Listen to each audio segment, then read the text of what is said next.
আবু বকর ডাক দিয়া কয় মারে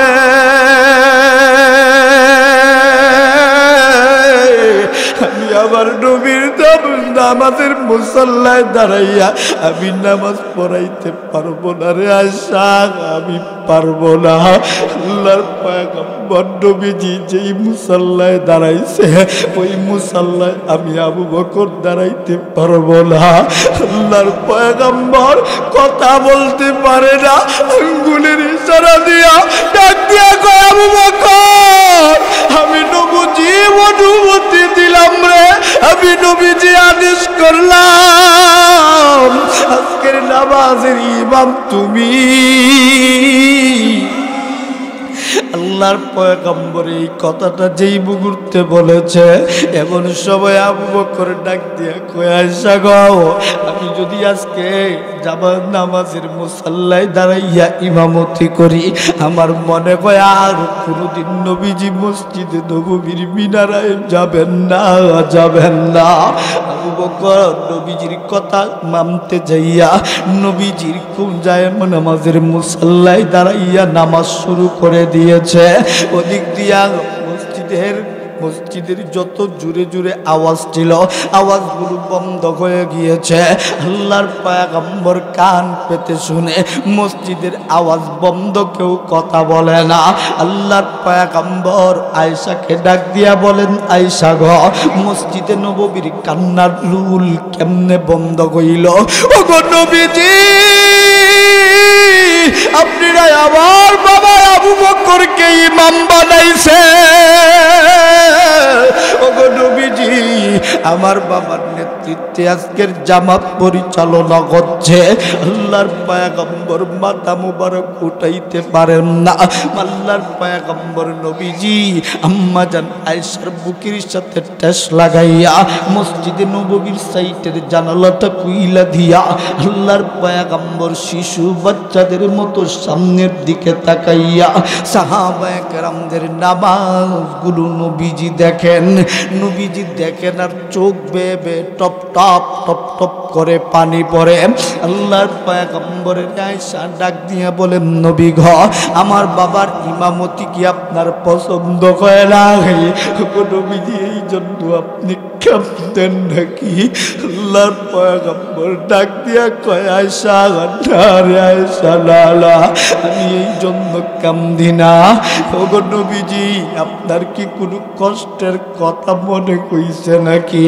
আল্লাহর পয়গম্বর ডাক দিয়া বলেন আয়েশা গো ও আয়েশা তোমার বাবা ইমামতি করে এমন ভাবে করতেছে আমি নবী যেইভাবে ইমাম হইয়া এতদিন পর্যন্ত নামাজ পড়াইছি আজকে তোমার বাবা আবু বকর সেইভাবে নামাজ পড়ায়। জুরে জুরে চিৎকার করে বলেন না আল্লাহু আকবার। হাত তুলে ডাক দেন না বলেন না আল্লাহ। আরো জোরে ডাক দেন না বলেন না আল্লাহ। আম্মা জান আয়েশা নবীজির ডাক দিয়া বলে নবী গো আপনার কি এমন কথা? কিসের জন্য গো নবীজি আপনি এমন ভাবে ঢুকরায়া ঢুকরায়া কাঁদতেছেন? আল্লাহর পয়গম্বর নবী গো আপনার সাহাবায়ে কেরামদের কি তাহলে নামাজ হয় না? নবীজি বলেন না না আমার পিছনে যেইভাবে সাহাবায়ে কেরামগণ নামাজ পড়ত ঠিক সেইভাবে আমার সাহাবীরা ওইভাবে নামাজ পড়তেছে। আল্লাহর পয়গম্বর নবী রাহমাতুল লিল আলামিন নবীজি আমার ডাক দিয়া বলেন আয়েশা গো মসজিদে নববীর ভিতরে এমন ভাবে নামাজ হচ্ছে আমার মনে হয় কিয়ামত পর্যন্ত আর কোনোদিন মসজিদে নববীর নামাজ বন্ধ হবে না। জোরে চিৎকার মেরে বলেন না সুবহানাল্লাহ। আল্লাহর পয়গম্বর নবীজির প্রেম কেমন অন্তরের ভিতরে তাদের ছিল। আল্লাহর পয়গম্বর পর নবীজি মসজিদে নববীতে আর যাইতে পারেন না। সাহাবায়ে কেরামগণ কান্নার রুল ফেলে দিয়েছে। মদিনার জমিনে যেন কিয়ামত শুরু হয়ে গিয়েছে। ছোট্ট বাচ্চাগুলো মায়ের স্তনের দুধ পর্যন্ত খায় না, পাখিদের কিচিরি মিচিরি বন্ধ হয়ে গিয়েছে। এমন অবস্থা মদিনার জমিনের মধ্যে শুরু হয়ে গেল।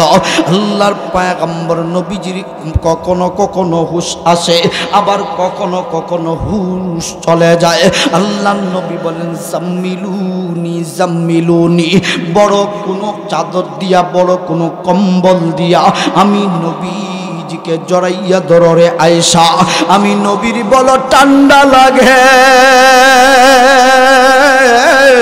আল্লাহর পয়গম্বর নবী রাহমাতুল লিল আলামিন 11 দিন পর্যন্ত এইভাবে অসুস্থ, কিন্তু 3 দিন পর্যন্ত মসজিদে নববীতে যাইতে পারেন না। মদিনার জমিনের অবস্থা এমন হইল, আল্লাহর পয়গম্বর নবীজি 11 নম্বর দিন মানে অসুস্থতার 3 নম্বর দিন আল্লাহ পাক রব্বুল আলামিন জিবরাইলকে পাঠাইয়া দেয়, রে জিবরাইল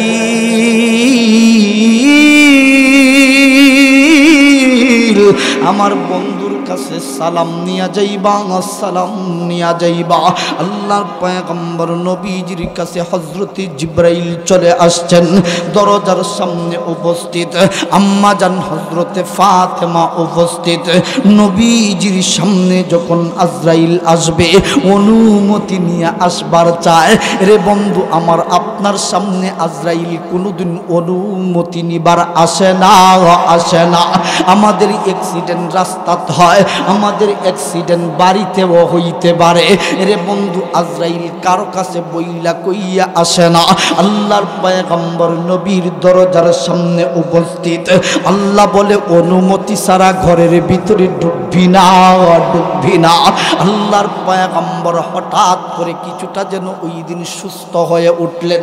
নবীজি আমার কথাবার্তা সাহাবায়ে কেরামের সাথে বলে, আনন্দের সীমা নাই।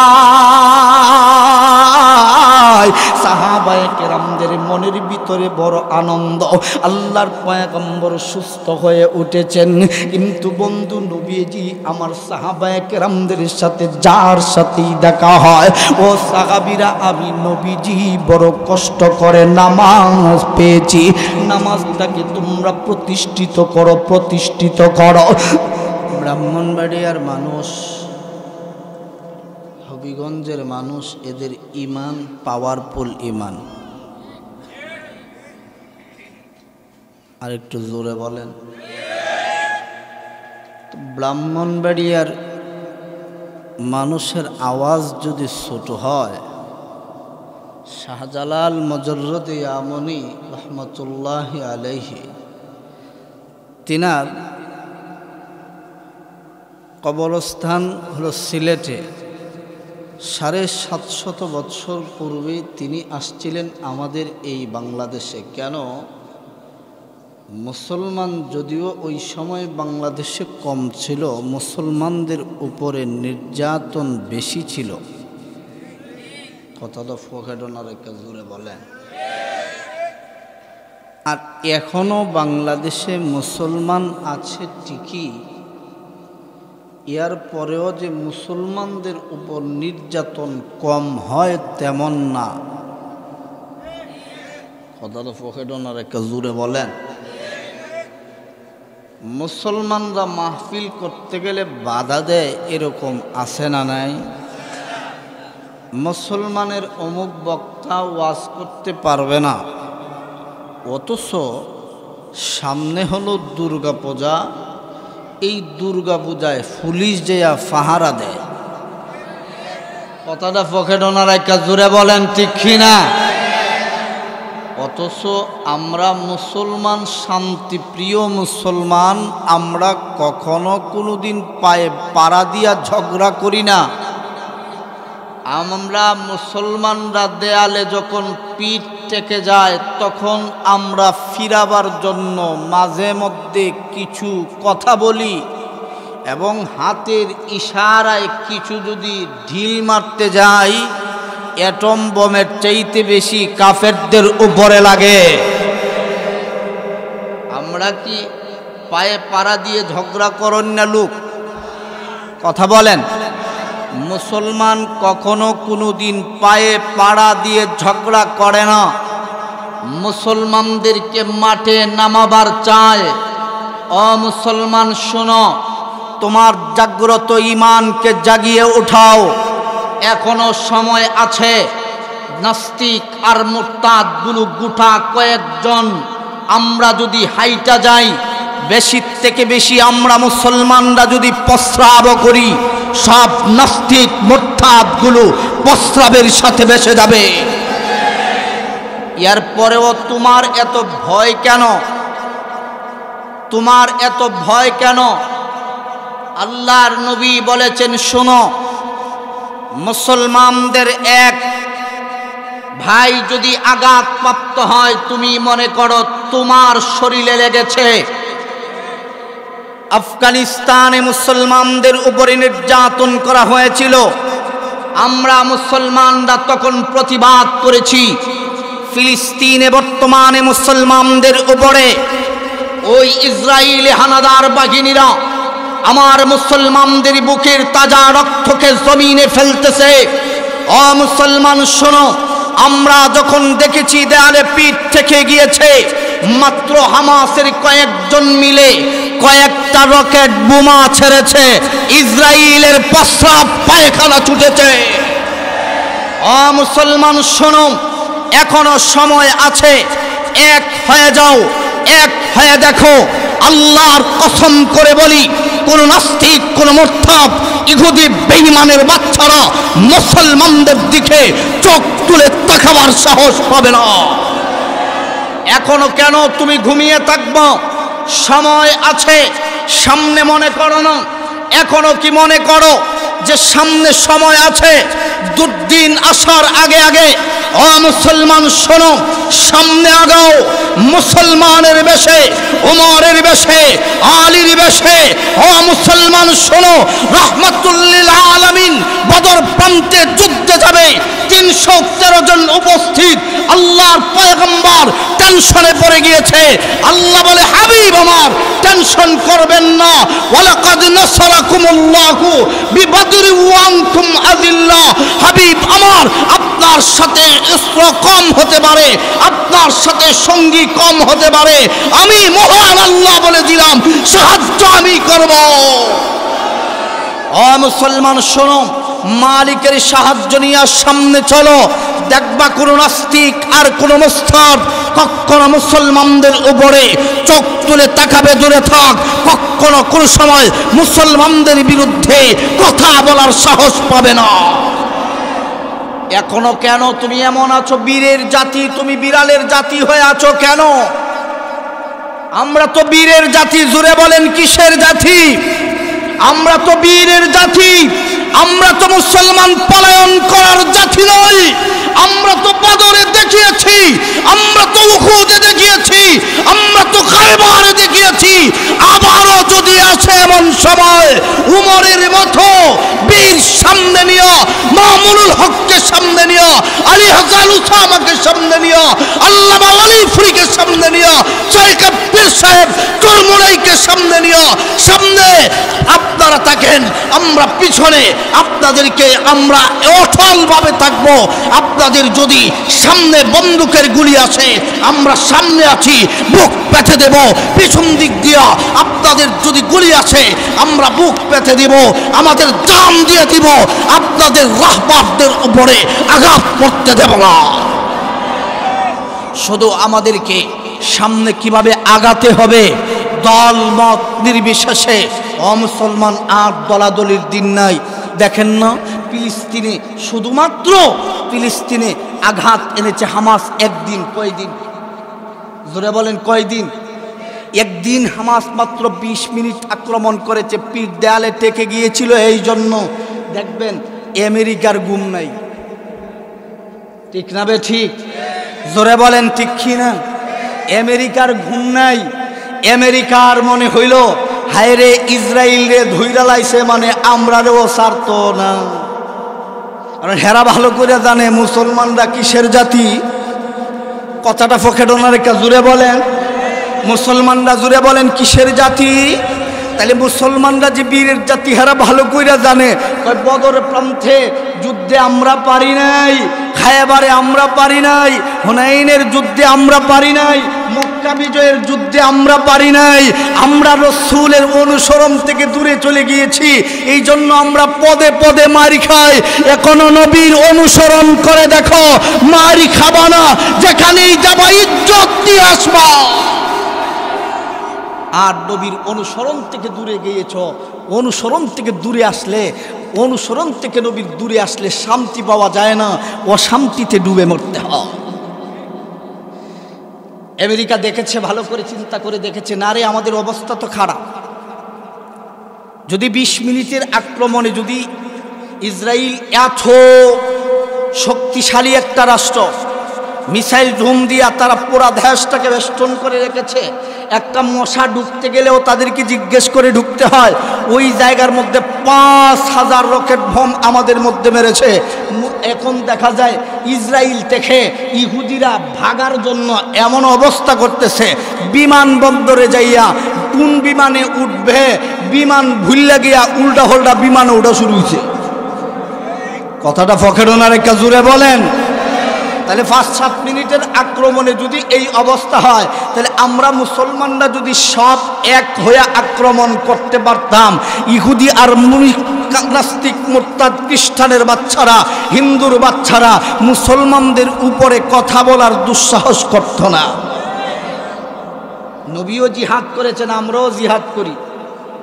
আমরা জিহাদ হইল যে হাড়াইলে মুজে রাস্তা যাওয়া, ঠিক না বেটি? আমরা জিয়াদ হলো রাস্তা ভাড়া এলাম, নাইলে মিছিল দেয় একবারে উড়াদুরা। মানুষ আছে না কুত্তা আছে দেখার বিষয় নয়, সব মাইরা সরকার। আর যদি সিন্নির মশা হয় তো অবস্থা খারাপ হই, ঠিক না বেটি? জোরে বলেন ঠিক কি না? আমরা তো এমন জাতি হইছি, সামনে কিছু না পাইলে যাইতে চাই না, ঠিক না বেটি? জোরে বলেন ঠিক কি না? আল্লাহর নবী রাহমাতুল্লিল আলামিন নবীজি যখন সময় মক্কা বিজয় করতে আসবেন, মক্কা বিজয় করতে আল্লাহর পয়গম্বরের সাথে মাত্র 10,000 সাহাবায়ে কেরাম। কয় হাজার? জোরে বলেন কয় হাজার? 10,000। নবীজি আসছেন যুদ্ধ করবেন কাদের সাথে? মক্কা বিজয় কাফেরদের সাথে। তখন সময় আবু সুফিয়ান মক্কার বড় লিডার। মক্কার বড় লিডারের নাম কি তখন? আবু সুফিয়ান। আবু সুফিয়ান তো বসা মসনদে মুহাম্মদুর রাসূলুল্লাহ সাল্লাল্লাহু আলাইহি ওয়াসাল্লাম আসবেন মক্কা বিজয় করতে। ঘোষণা হয়েছে, তখন সময় তারা জিহাদের যত সরঞ্জাম আছে সব কিছু একত্রিত করে রেখেছে। নবী মুহাম্মদের দল গোষ্ঠী যখন আসবে তাদেরকে আমরা আক্রমণ করব। আল্লাহর পয়গম্বর 10,000 সৈন্য নিয়ে আসছেন টিলার উপরে রাত্রিবেলা। আল্লাহর পয়গম্বরের কেমন কৌশল ছিল ভালো করে দেখেন। আমরা তো খালি ফাড়াইলিমু আর ফুড়াইলিমু, ঠিক যাবে? ঠিক। আল্লাহর পয়গম্বর 10,000 সাহাবায়ে কেরামদেরকে সামনে নিয়ে আল্লাহর নবী বললেন, ও সাহাবীরা, আমরা মানুষ 10,000, এক কাজ করো, জনে এক একটা করে, জনে এক একটা করে কি করো? গর্ত করো। সুবহানাল্লাহ। ছোটো ছোটো গর্ত করো। গর্ত করার পরে ডেক বসায়া দাও, ডেস্কি বসায়া দাও, পানি দিয়ে আল্লাহ রাসূল। আবু সুফিয়ান পাঠাইছে, যা যায় দেখ নবী মুহাম্মদ কি অবস্থাটা শুরু করছে, কত মানুষ লইয়া আসতেছে, আমরা তো আগে ভাগে সাবধান হওয়া দরকার। কথা বলেন ঠিক কিনা? আয়সা দেখে চুলার যে অবস্থা, 10,000 মানুষে যদি 10,000 চুলার মধ্যে আগুন ধরায় কি অবস্থাটা হইব? যেদিকে থাই এইদিকে খালি আগুন আর আগুন, ডেস্কি বসা। এমন অবস্থায় আবু সুফিয়ানের কাছে গেছে, যাইয়া কয়, বাদশাহ সাহেব, আমার তো মনে হয় লাখের নিচে মানুষ না, 10,000-এর উপরে মনে হয় দেখছি খালি ডেস্কি ওই বয়ানো। তাহলে একজন একটা চুলার থেকে যদি 100 জন খায়, তাহলে 10-20 হাজার চুলা দেখাইছি, কতলা মানুষে খাইব? আপনি চিন্তা করে এটা দেখ খেলায়। আবু সুফিয়ানের তো হাতলা পায়খানা শুরু হয়। বুঝছি, সকালবেলা পাঠাইছে, যাও যায়া দেখো আল্লাহর নবীর কৌশল কেমন ছিল দেখেন। আল্লাহর নবী বলেন, বাথরুম বানাও কম। সুবহানাল্লাহ বললেন। বাথরুম বানাও কম, বাথরুম কম ওই বানাইছে। রাজমন্ত্রী আর প্রধানমন্ত্রী প্রাইম মিনিস্টার এরও সকালে একবার হিনো যাওয়ান লাগে, ঠিক না বেঠি? আর একটু জোরে বলেন। এখন তো যাইয়া বাথরুমের সামনে মানুষের লাইন একবারে, বাথরুম তো কম, 10,000 মানুষ একসাথে যাইতে পারে, একজন আরেকজনের পিছে লাইন। আবু সুফিয়ানের এই বাহিনী ইটা দেখা যাইয়া হিকানো যায় কয়, বাদশা সাহেব হে তো কছিল মনে হয় 50,000, আমার মনে হয় 2 লাখের নিচে না। যেই অবস্থা দেখছি বাথরুমের সামনে, না জানি তাঁবুর ভিতরে কতলা আছে, আপনি পথ নাই। আবু সুফিয়ান কয় কি করা যায়? নবী মুহাম্মদুর রাসূলুল্লাহ সাল্লাল্লাহু আলাইহি ওয়াসাল্লাম বললেন, শোনো ও আমার জাতীয় ভাইয়েরা, ও আমার সাহাবীরা, শোনো, আজকে ঘোষণা দিবার চাই, যদি মক্কাবাসীরা আমাদের উপরে আক্রমণ না করে, একটা পাল্টা আক্রমণও করা যাবে না। সুবহানাল্লাহ বললেন না? যে যদি মক্কাবাসীরা আমাদের উপরে আক্রমণ না করে, পাল্টা একটা আক্রমণও করা যাবে না। আর যারা শহীদটা এসে কালেমা পড়ে মুসলমান হয়ে যাবে, পিছনের জিন্দেগিতে যাই করেছে আমার আল্লাহ বলেছেন মাফ করে দিয়েছেন, আমি নবীর দিল থেকেও সব কিছু মুছে যাব। সব একত্রিত হয়ে যখন সময় মক্কায় আল্লাহর নবী গেলেন, আবু সুফিয়ানও এক পর্যায়ে নবীর কাছে আসা, নবীর কাছে মাথা নতমস্তক নিচু করে ফেলেছে। ভাবছে যে নবী মুহাম্মদের যেই দল নিয়ে আসে, সামনে গেলে উপায় নাই, এখানে তো উমরও আছে, কথা বলেন ঠিক না? নবীরে এখন আর কিছু কওয়া যাইব না, নবীরে উমর বেশি ভালোবাসে, কথা বলেন ঠিক না? জীবনের থেকে কম না বেশি? মক্কা বিজয় করলেন আল্লাহর পয়গম্বর। মক্কাবাসীরা বলল, অগদিনের নবী, আপনাকে তাড়ায়া দিয়েছিলাম বুঝি নাই, অগনবীজি দয়া করে মক্কায় থেকে যান। আল্লাহর পয়গম্বর বলেন, না না, যেই মক্কা ছেড়ে চলে গিয়েছি, মায়ের দেশ বাবার দেশ ছেড়ে চলে গিয়েছি, ওই মক্কায় আমি থাকবো না। যেই মদিনায় আমাকে যারা আশ্রয় দিয়েছিল, আমি নবী নিরাশ্রয় ছিলাম, আমাকে আশ্রয় দিয়েছিল মদিনাবাসীরা, আমি মদিনায় এক কোঠায় পড়ে থাকতে চাই। আল্লাহর পয়গম্বর নবীজির কৌশল ছিল কেমন? মক্কা বিজয় করতে ভালো করে বড় যুদ্ধ করা লাগে নাই, কৌশল অবলম্বন করেছিলেন। ও মুসলমান শোনো, এখনো আমার নবীর তিউরি নিয়ে সামনের দিকে যাও, ইসরায়েল বিজয় হবে, ইসরায়েল ফিলিস্তিনের ভিতরে ইসরায়েলের নাম নিশানা থাকবে না। এখনো সময় আছে, এখনো এক হয়ে যাও। নবীর হাতে যেমন বাইয়াত করেছিলেন সাহাবায়ে কেরামগণ, এখনো আমাদের আল্লামা ওলিফুরি আছেন, ব্রাহ্মণবাড়িয়ার সাজিদুর রহমান সাহেব আছেন, এখনো বাংলার জমিনে বড় বড় পীর মাশায়েখগণ আছেন। তাদেরকে আমির বানাও, আমির বানাও, সামনের দিকে অগ্রসর হও। আল্লাহর কসম করে বলি, এই বাংলার জমিনে কোনো চুর থাকবে না, ডাকাত থাকবে না, সন্ত্রাস থাকবে না, রাহাজাত থাকবে না, গাছ চুর মাছ চুর থাকবে না, রাস্তা চুর থাকবে না, ডাল চুর থাকবে না, চাল চুর থাকবে না। বাংলার জমিন মদিনার মতো হয়ে যাবে। মদিনার আইন বাস্তবায়ন করো, চুর থাকবে না। মদিনার আইন বাস্তবায়ন করবা দূরে থাক, মদিনার কথা যদি আমরা বলি, আমাদেরকে জঙ্গি বানায়া জেলের ভিতরে ভরে, ঠিক না? ঠিক। মাইকের আওয়াজ ঠিক করে দেন, মাইকের আওয়াজটা সুন্দর করে দেন। বলেন তো দেখি, আল্লাহর পয়গম্বর নবীজি জেলে ছিলেন কি ছিলেন না? কথাটা দিয়ে পকেটও রক্ষা করল তোমার, নবীজি জেলে ছিলেন না? জেলে বন্দি করে রেখেছ, মনে করেছ তার অবস্থানকে নিচে নামাবা।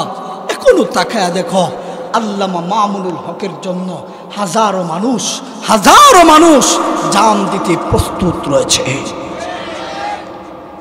এই ব্রাহ্মণবাড়িয়ার জমিনে 6 জন শহীদ হয়েছিল একসাথে গত কয়েকদিন আগে, মাত্র 2-1 বছর আগে, কথা বলেন ঠিক কিনা? কেন রক্ত দিয়েছিল? মামুনুল হকের জন্য? মামুনুল হকের জন্য রক্ত দেয় নাই, রক্ত দিয়েছিল আল্লাহর পয়গম্বর নবীজির অনুসরণ করতে যায় নবীজিকে ভালোবাসতে যাইয়া ও মুসলমান এখনো যদি সময় আসে আমার নবীর জন্য জীবন দিতে হয়, কে কে জীবন দিতে রাজি আছেন? হাত তুলে দিয়া ডাক দিয়া বলেন আল্লাহু আকবার। আরো জোরে ডাক দিয়া বলেন আল্লাহু আকবার। আল্লাহ পাক আমাদেরকে বলেন কুল ইন কুনতুম তুহিব্বুনাল্লাহ ফাত্তাবিউনি ইউহিব্বুকুমুল্লাহ।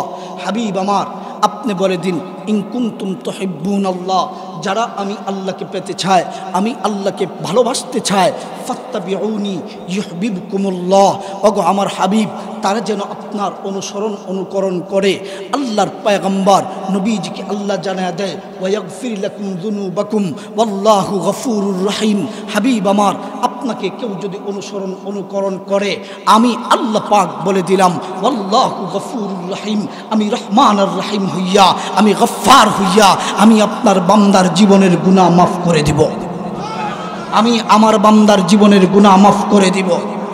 আরেকটু জোরে কন্যা সুবহানাল্লাহ। আল্লাহ নবীর বেলায় বললেন ফাত্তাবিউনি ইউহিব্বুকুমুল্লাহ। হাবিব আপনার অনুসরণ অনুকরণ যারা করবে ওয়াগফির লাকুম যুনুবাকুম ওয়াল্লাহু গফুরুর রহিম। হাবিব আমার আপনার উম্মতের সমস্ত গুনাহগুলি আমি আল্লাহ পাক মাফ করে দিব। তবে আল্লাহর নবীর অনুসরণ করা লাগবে। আল্লাহ পাক ভালোবাসার কথা বললেন না, তার মানে কি আমরা নবীকে ভালোবাসার কথা আল্লাহ পাক বললেন না এমন না। অনুসরণের কথা কেন বললেন? অনুসরণ তো মানুষ তারেওই করে যারে ভালোবাসে। ঠিক না? ঠিক জোরে বলেন। হুজুর আমার নবীকে অনুসরণ করে বিদায় আল্লাহর নবীর মাথায় ছিল টুপি, এজন্য হুজুর দিয়েছেন টুপি। আল্লাহর নবীকে অনুসরণ করি বিদায় মাথায় দিয়েছি টুপি। আজকে তো দেখা যায় টুপির নামেও লাগাইছে বন্ডামি। কথা বলেন ঠিক কি না? নবীকে ভালোবাসার কথা বলতে যাইয়া এমনও টুপি লাগায় যেমন টাওয়ার। ঠিক না বেটি? জোরে বলেন ঠিক কি না? চট্টগ্রামে একটা আছে নূরে বাংলা, এমন এক টাওয়ার লাগায় মাথার মধ্যে বোঝা যায় এটা টুপি না আর কিছু লাগাইছে বুঝাও যায় না। কথাটা পকেট ওনার একটা জোরে বলেন ঠিক কি না? আরেকটা আছে জাহাঙ্গীর হুজুর, চিনেননি আপনারা? এরে বড় ভাইরাল, হে বড় ভাইরাল জাহাঙ্গীর হুজুর। এ যে এমন জাতের কথাবার্তা শুরু করছে এতে বোঝা যায় হের ন্যূনতম জ্ঞানও নাই। সূরা ফাতিহা পড়তে গেলে কয় বিসমিল্লাহির রহমানির রহিম। কথাটা ফকেট না রেখে জোরে বলেন ঠিক কিনা? আচ্ছা বলেন তো যদি আমাদের মক্তবের বাচ্চাও কি এরকম তেলাওয়াত করে? আমাদের নুরানি মাদ্রাসার বাচ্চাও এরকম তেলাওয়াত করে না। ও মুসলমান, এরা আমাদের সাথে বাহাস করতে চায়, অলিপুরি হুজুরের সাথে বাহাস করতে চায়। অলিপুরি হুজুরের সাথে বাহাস করেছিল আপনাদের ভাদুঘরে, এক তখন সময়ও পরাজিত লাভ করেছিল, আর এখন বুঝলে গেছি গা অলিপুরির সাথে বহসে বসতে চায়। অলিপুরির তো আমি মনে করি দরকার নাই, আমরা যে এলিম নাই আমরা সাথে ওই আইয়। কথা বলেন ঠিক কিনা? অলিপুরি দরকার হবে না, অলিপুরি দরকার হবে না, চরমনের পেশাব দরকার হবে না, আল্লামা সাজিদুর রহমান সাহেব দরকার হবে না। আসো আমরাই যথেষ্ট, আমরা তালেবুল ইলম যারা আছি আমাদের সাথে বসো। যদি বেশি থেকে বেশি বুখারী শরীফের একটা পৃষ্ঠা পড়তে পারো, ভালো করে আবারও বলি কুরআন শরীফের যে কোনো জায়গার থেকে দিমু এক পৃষ্ঠা যদি পড়তে পারো, আর জীবনে কোনো দিন ওয়াজ করতাম না। কথাটা জুড়ে বলে। কুরআন শরীফ পড়তে পারে না ভালো করে, হে নবীর আশেকে রাসূল দাবি করে জশ্নে জুলুসের মিছিল করে, মিষ্টির পাগল। জোরে বলেন, জোরে বলেন। আল্লামা আনসারী সাহেব রহমতুল্লাহি আলাইহি বলতেন, বলবো আপনাদের এলাকার সন্তান, আমাদের সিলেটে খুব বেশি ওয়াজ বেশি ছিল আমাদের সিলেটে। কথা বলেন ঠিক না? রাত ৩টার সময় হুজুরের ওয়াজ চলতেছে দেখা যায়, আলহামদুলিল্লাহ। ৩টার সময় মানুষ জাগা হয় না, জশ্নে জুলুসের মিছিল করি, আরো কত মিষ্টি খাই, মিছিলকারীদের চাকারার দিকে তাকাইলে দেখি একজন আরো দাড়ি নাই। মিলাদ মাহফিল করি, কত আয়োজন করি, সুন্দর ভালো লাগে, মিষ্টি না ফাইলে পরে এই মাহফিলে মারামারি লাগে। জুড়ে বলেন ঠিক কিনা? এরা আশেকে রসুল নাকি আশেকে দুশ্মন? এ মুসলমান বন্ধুগণ, দিলটারে নরম করে দিয়া কথাগুলি শোনো। আল্লাহর পয়গম্বর নবীজিকে সাহাবায়ে কেরামগণ কেমন ভালোবাসতেন রে বন্ধু। তোমরা আমরা আমার নবীজিরে কেমন ভালোবাসি।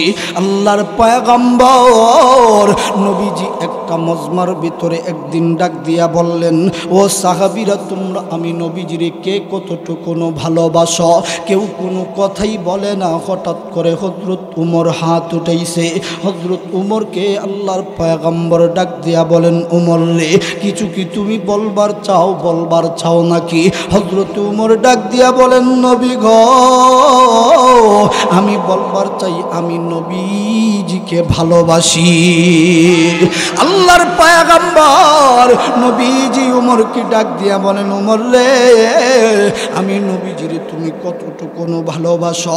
হযরত উমর ডাক দিয়া বলেন, নবী গো, আপনাকে ভালোবাসি আমার সন্তানের থেকে বেশি, মার থেকে বেশি, বাবার থেকে বেশি, দুনিয়ার সব কিছুর চাইতে বেশি গো নবীজি।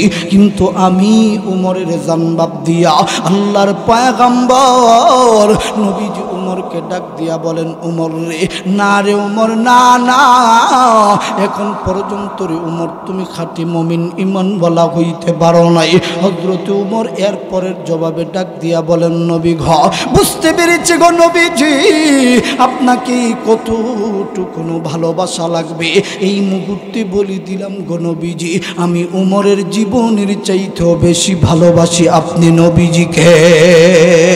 জোরে হাত তুলে বলেন না সুবহানাল্লাহ। এ বন্ধু, দিলটারি নরম করে দিয়া কথাগুলি শোনো। আল্লাহর পয়গম্বর নবীজির সাহাবায়ে কেরামগণ কেমন ভালোবাসতেন। আল্লাহর পয়গম্বর নবীজিকে এই কথাটা যখন নবীজি শোনায়া দিলেন, হযরত উমর ডাক দিয়া বলেন, উমর রে, আল্লাহর পয়গম্বর ডাক দিয়া বলেন, রে এরে উমর, এই মুহূর্তে বলে দিলাম রে, আমি নবীজিকে যেই কথা শোনাইছ এই মুহূর্তে তুমি খাঁটি মুমিন ঈমানওয়ালা হয়ে গিয়েছ। আল্লাহর পয়গম্বর নবীজির সাহাবায়ে কেরামগণ কেমন ভালোবাসতেন।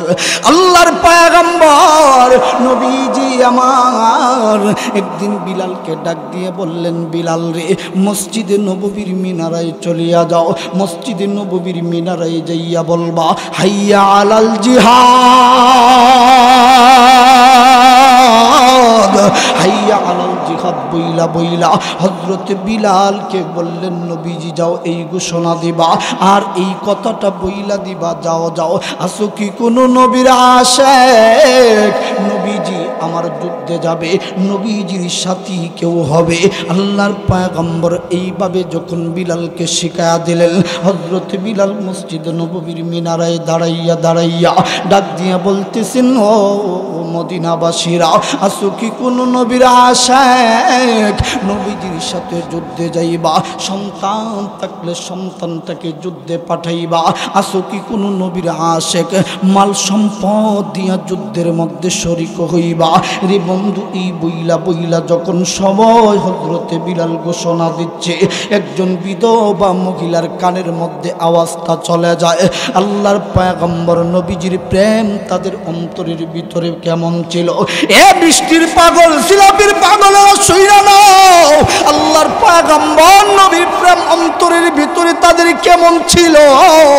এমন সময় বিধবা মহিলার কানের মধ্যে যখন সময় বন্ধু আওয়াজটা চইলা যায়, মহিলাটা ঘরের ভিতরে যাইয়া ঢুইকা তন্ন করে খোঁজা শুরু করছে আল্লাহর পয়গম্বর নবীজির কি দেয়া যায়। আবার চিন্তা করে, স্বামী যদি থাকতো স্বামীটাকে যুদ্ধে পাঠাইতাম, স্বামী মতো নাই এক যুদ্ধে আমার স্বামী শহীদ হয়ে গিয়েছেন, আর এক মুঠো আটা পর্যন্ত ঘরের ভিতরে নাই। আল্লাহর পয়গম্বর নবীজিকে যে দিতে পারি, ঘরটারে তন্ন তন্ন করে খুঁজতে খুঁজতে কিছুই পায় না। হঠাৎ করে তাকায়া দেখে 7 বছরের একটা বাচ্চা আছে, শুয়ে আছে। বলে আমার নবীর দরবারে আর কিছু দিতে পারি আর না পারি, এই বাচ্চাটাকে নিয়ে গলেও নবীজির সামনে উপস্থিত হব। আল্লাহর পয়গম্বর নবীজি আমার জিহাদে যাইবার আগে নামগুলো লিস্টি সাহাবীর মাধ্যমে করতেছেন। আল্লাহর পয়গম্বর নবীজির সাহাবী সর্বশেষ তাকা দেখে একজন মহিলা দাঁড়াইয়া আছে। সাহাবী ডাক দিয়া বলে, মা গো, ও নবীর আশিকা, যুদ্ধের ময়দানে তুমিও যাইবা নাকি? তোমার নাম নবীর অনুমতি ছাড়া লেখা যাবে না, যদি নবী অনুমতি দেয় তাহলে তোমার নাম লিখতে পারবো। মহিলাটির অনুমতি নিবার জন্য, নাম লেখার জন্য সাহাবী নবীজির কাছে যাইয়া হাজির। ইয়া রাসূলুল্লাহ, ইয়া হাবিবাল্লাহ, নবী গো, আপনার প্রেম আর ভালোবাসায় একজন মহিলা পাগল হইয়া তার নাম লিস্টির মধ্যে উঠাইতে চায়। আল্লাহর পয়গম্বর নবীজি আমার ডাক দিয়া বলেন, না না, এই যুদ্ধে কোনো মহিলাকে নিয়ে যাওয়া হবে না। এই মহিলার কাছে যখন আয়েশা বলা হয়, মহিলা ডাক দিয়া বলে, সাহাবী, আমাকে একটু নবীজির সাথে কথা বলার সুযোগ করে দাও না, নবীর সামনে একটু যাইতে দিবার দাও না। আল্লাহর পয়গম্বর নবীজিকে সালাম দিয়া ডাক দিয়া বলে, নবী গ, আমি জানি গো নবীজি আপনি আমাকে যুদ্ধে নিয়ে যাবেন না। নবীজি ডাক দিয়া বলেন, মা গো, তাহলে তুমি এই লাইনের মধ্যে কেন দাঁড়াইছ? বলে, আমার একটা ছেলের নাম লেখাইতে দাঁড়াইছি।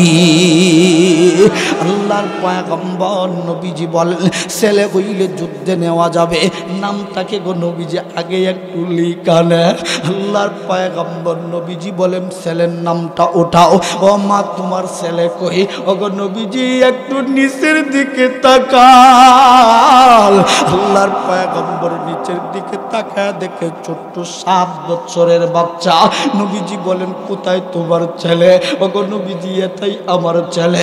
আল্লাহর পয়গম্বর ডাক দিয়া বলেন, মা গো, এই 7 বছরের বাচ্চাটা যুদ্ধে নিয়ে গেলে কি হবে, কি হবে? আমি তো খেল খেলাবার জন্য আমি গো মা যুদ্ধে যাচ্ছি না। এই 7 বছরের বাচ্চাটাকে নিয়ে যুদ্ধে গেলে হবে না। এই 7 বছরের বাচ্চাটা না তলোয়ার ধরতে পারবে, না যুদ্ধের জন্য ডাল ধরতে হয় ডাল ধরতে পারবে, ঘুরাইতে পারবে। এই সন্তানটাকে নিয়ে গেলে যুদ্ধের কি লাভ হবে? মহিলাটি ডাক দিয়া কয়, নবী গো, আমি জানি এই 7 বছরের বাচ্চাটা তলোয়ার ধরতে হয় তলোয়ার ধরতে পারবে না। এই 7 বছরের বাচ্চাটা ডাল ধরতে হয় ডাল ঘুরাইতে হয় তাও পারবে না। তবে গো নবীজি, ডালও তো হইতে পারে। ও গো নবীজি, আপনাকে মারার জন্য ওই কাফের মুশরিক বেঈমানগুলো যেইভাবে ফন্দি আঁকতেছে, আপনাকে চাইলেই তো তারা মারতে চাইবে। ও গো নবীজি, সবচেয়ে বেশি খেফা কিন্তু তারা আপনার উপরে। ও গো নবীজি, আপনার দিকে যখন তীরগুলো সরে আসবে, ও গো নবীজি, সামনের দিকে যখন তীরের আঘাত আসবে, আমার 7 বছরের বাচ্চাটাকে সামনে উঠাইয়া ধরবেন। ও গো নবীজি, আমার ছেলের বুকটা জাজরা হয়ে যাবে। ও গো নবীজি, ডান দিক দিয়া যখন তীরের আঘাত আসবে, আমার 7 বছরের বাচ্চাটাকে ডান দিক দিয়া উঠাইয়া ধরবেন। বাম দিক দিয়া যখন তীরের আঘাত আসবে, ও গো নবীজি, আমার সন্তানটাকে বাম দিকে উঠাইয়া ধরবেন।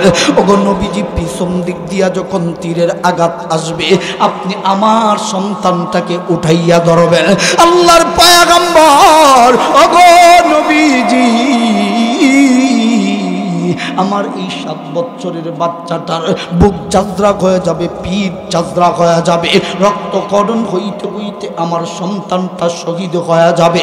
ওগো নবীজি, আপনার দেহটি রক্ষা পাবে, এই জন্য আমার 7 বছরের বাচ্চাটাকে আপনার সাথে যুদ্ধে দিবার চাই। জুড়ে জুড়ে কন্যা সুবহানাল্লাহ। এ বন্ধু, দিলটারি নরম করে দিয়া কথাগুলি শোনা। আল্লাহর পয়গম্বর নবীজির সাহাবায়ে কেরামগণ কেমন ভালোবাসতেন, কেমন ভালোবাসতেন। নবীজি আমার বিদায় হজ্জের ভাষণের বেলায় আল্লাহর পয়গম্বর লক্ষ সাহাবায়ে কেরামদেরকে সামনে নিয়ে নবীজি আমার আয়াত শোনায়া দেয়, আল ইয়াউমা আকমালতু লাকুম দীনাকুম ওয়া আতমামতু আলাইকুম নি'মাতি ওয়া রাদিতু লাকুমুল ইসলাম দীনা। নবীজি যখন এই আয়াতটা শোনায়া দেয়, লক্ষ সাহাবায়ে কেরামদের ভিতরে বন্ধু হযরতে আবু বকর উপস্থিত। আবু বকর তো নবীজির হিজরতের সফর সঙ্গী। আবু বকর তো আল্লাহর পয়গম্বর নবীজির প্রথম হাতে হাত ধরে মুসলমান হওয়া ব্যক্তি। আল্লাহর পয়গম্বর নবীজির কথাগুলো শুই না হযরতে আবু বকর চোখের পানি টপ টপ টপ টপ করে ফেলতেছে। হযরতে আবু বকর চোখের পানি ফেলায় কান্দে। সবাই কিন্তু নবীর কথাটা বুঝে না। সাহাবায়ে কেরামদের সামনে এবার নবীজি আবার ডাক দিয়া কয়, ও সাহাবীরা শোনো শোনো, আমার আল্লাহ পাক রব্বুল আলামিন একজন মানুষকে তামাম পৃথিবীর সকল সম্পদের মালিক বানায়া দিতে চাইছিলেন। ওই মানুষটা সকল সম্পদের মালিক না হইয়া সকল সম্পত্তিগুলো ফিরিয়ে দিয়েছে। হযরতে আবু বকরের কান্নাটা যেন আরো বাড়তেই চলছে, বাড়তেই চলছে। আল্লাহর পয়গম্বর এক পর্যায়ে ডাক দিয়া বলেন, ও সাহাবীরা, একজন মানুষকে আমার আল্লাহ রাব্বুল আলামিন কিয়ামত পর্যন্ত হায়াত দিতে চাইছিলেন। ওই মানুষটা কিয়ামত পর্যন্ত হায়াত না নিয়া ওই মানুষটা মরণটাকে বেছে নিয়েছে। এই কথাটা যেই মুহূর্তে আল্লাহর পয়গম্বর নবীজির জবান থেকে আসছে, হযরতে আবু বকর লাফ দিয়া দাঁড়াইয়া আহ বলে চিৎকার করে উঠছে। সাহাবীরা ডাক দিয়া কয়, আবু বকর,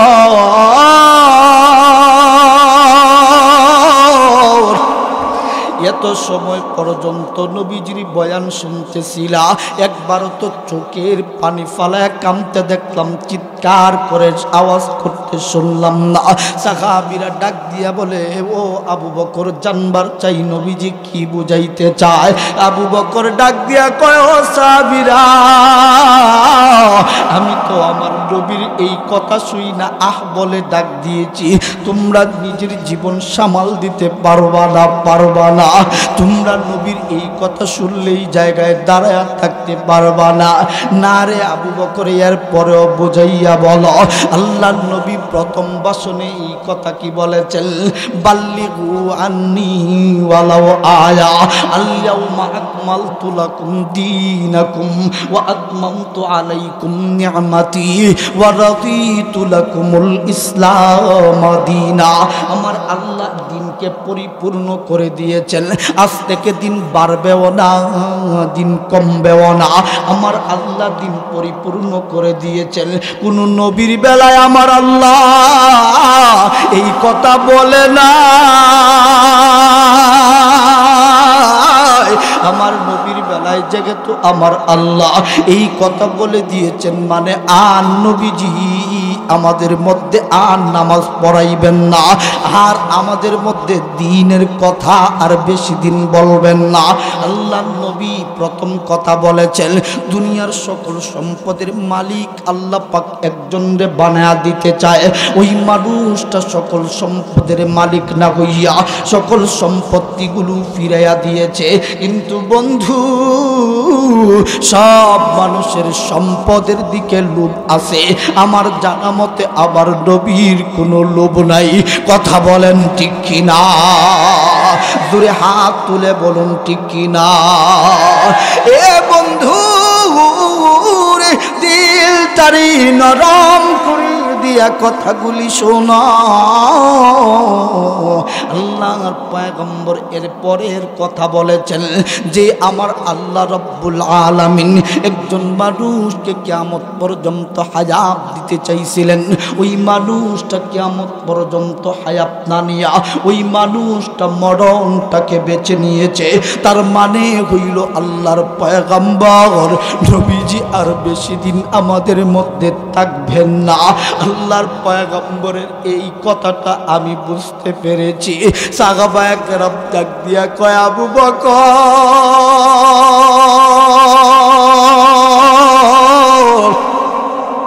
কি শুনাইলি রে আবু বকর, কি শুনাইলি রে আবু বকর, কি শুনাইলি?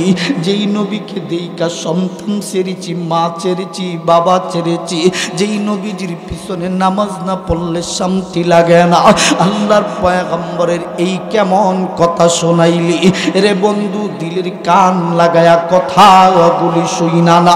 আমরাও তো নবীরে ভালোবাসি। নবীর বিদায়ের মাস রবিউল আউয়ালের মাস, ঠিক কিনা? রবিউল আউয়ালের 12 তারিখ আল্লাহর পয়গম্বর নবীজি দুনিয়া থেকে বিদায় হয়েছেন। আল্লাহর পয়গম্বর নবীজির জন্মের তারিখ নিয়ে অনেকেই মতভেদ করেছে। 8 তারিখ, 9 তারিখ, 12 তারিখ এমন কথা আছে, কিন্তু নবীজির ওয়াফাত হয়েছে 12 তারিখে। এতে কোনো মতভেদ নাই। কিন্তু 12 তারিখ আসলে মানুষগুলো লাফালাফি ফালাফালি করে। ওরে বন্ধু, বিদায়ের দিনে কাঁদবার কথা নাকি আনন্দের কথা? বিদায়ের দিনে মানুষগুলো কাঁদে না হাসে? জোরে বলেন, কাঁদে না হাসে? নবীর প্রেম দেখাও মিয়া, অথচ নবীকে গালি দেওয়া হয়। তোমাকে দেখা যায় না মাঠে ময়দানে রক্ত দিলে আমরা কওমি উলামায়ে কেরামরাই দেয়। কথা বলেন ঠিক কিনা? কওমি সন্তান যারা আছে তারাই নবীর প্রেমে জীবন দিতে পারে।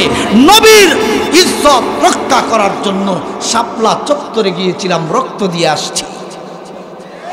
কথা বলেন ঠিক কিনা?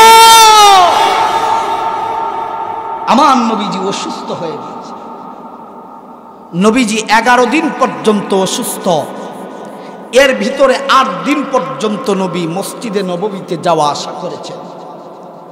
9 নম্বর দিন আল্লাহর পয়গম্বর নবীজি আর মসজিদে নববীতে যাইতে পারেন না।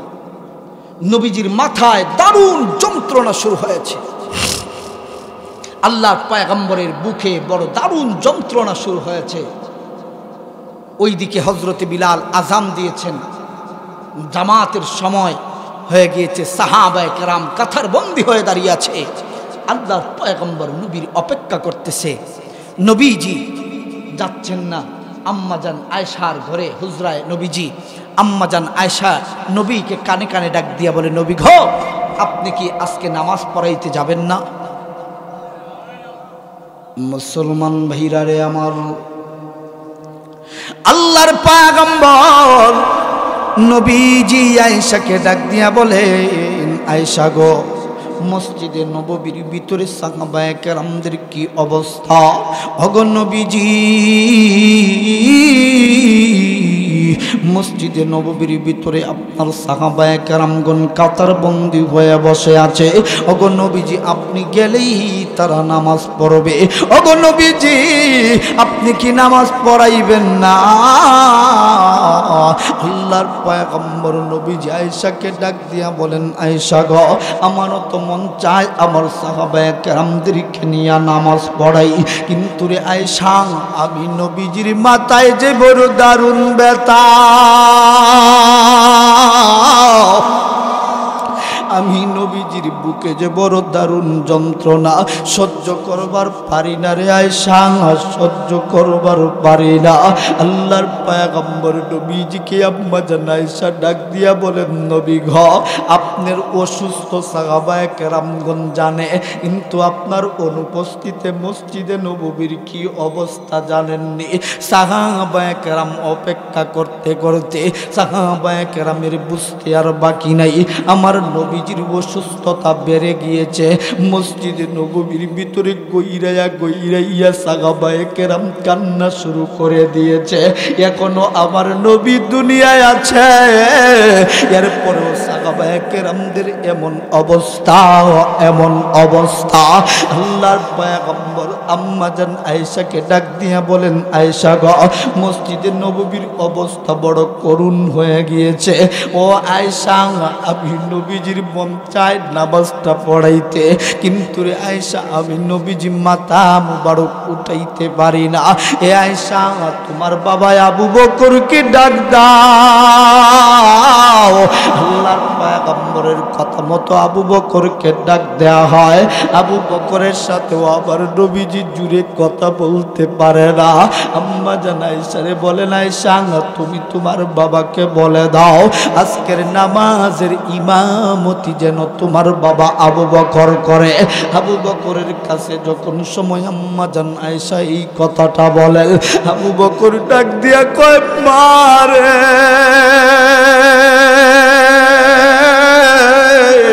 আমি আমার নবীর নামাজের মুসাল্লায় দাঁড়াইয়া আমি নামাজ পড়াইতে পারবো না রে আয়েশা, আমি পারবো না।